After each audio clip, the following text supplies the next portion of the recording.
Hi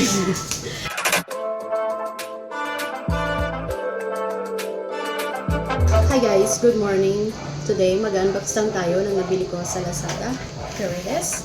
Ano ba to? It's something that I can use in my cooking channel. I was looking for an all-purpose wok, and then I come to this and nabasa ko na maganda naman yung reviews, so nainganyo ako na bumili. Here. I bought it for $3.50.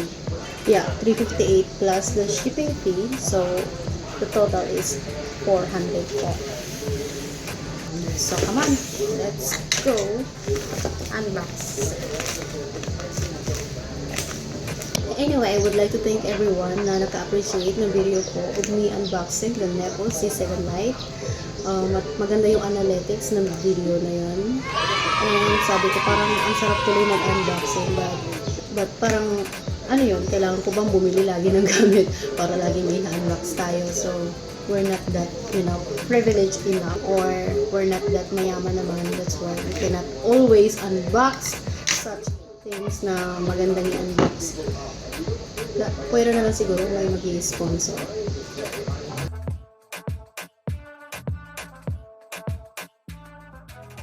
So there are also things like this, the same thing as this, na pwede mo mabili sa Shopee. But for me, there are things na gusto kong sa Shopee ko kinukuha. There are things naman na gusto ko sa Lazada. Why?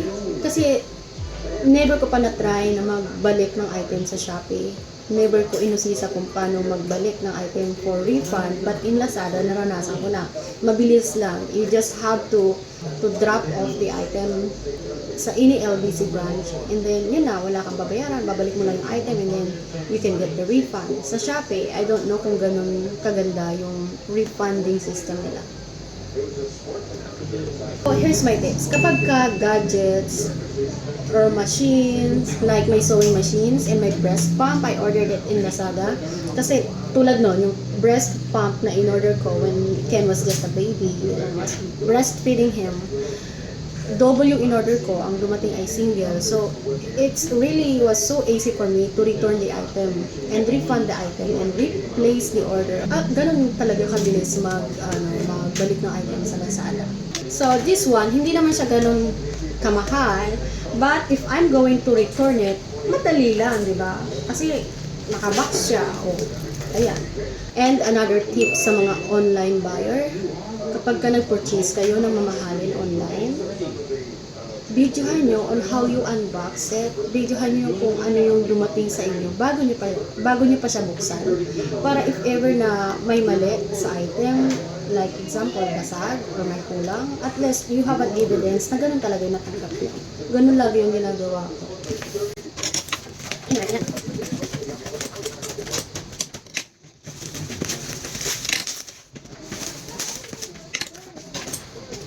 This is chicken, saka yung dahil yung buo ng puzzle. So, I'm taking this opportunity. So, the brand is Ikebukuro. Nakalagay dyan frying pan, pero it's not frying pan. Ang in-order ko is wok. This is the picture of the wok that is posted in Lazada. Hey, anyway, Matteo, ganito mag-unbox sa manuod. 350 pesos. Compared naman sa mahal PS4. Wow! Nakabubble wrap pa siya. Relax. Ayan. So, ganito siya. Ayan.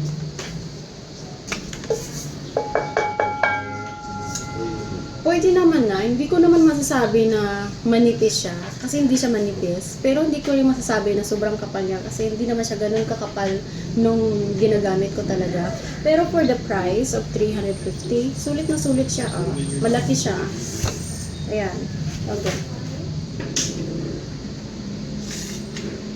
So, Mom, don't use Daddy's measuring tape. Mom, don't use measuring tape. Kim, Don't use it. No, it's for Daddy. alright. Daddy said it's alright. Diba?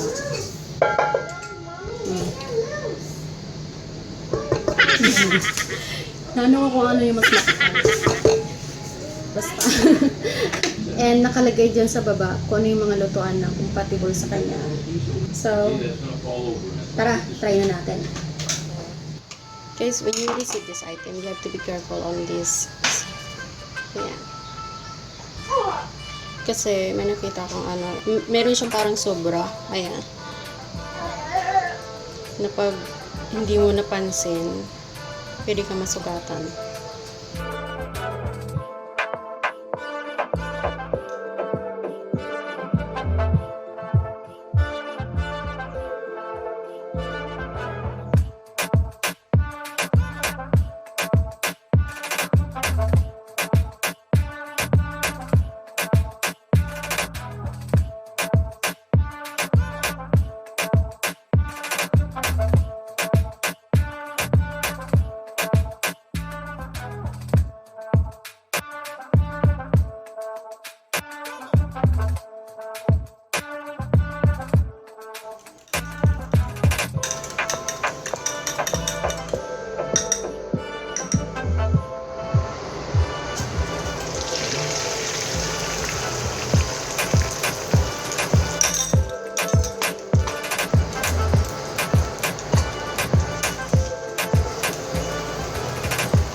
So, ayan, na-test natin siya by cooking egg on it.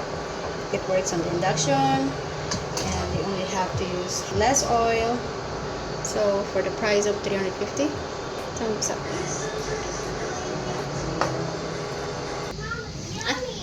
Thanks! So, thank you guys for watching this video. I don't know if it's important to you, but if you're looking for an affordable wok, I hope nakatulong ako. Please don't forget to hit subscribe. Thank you!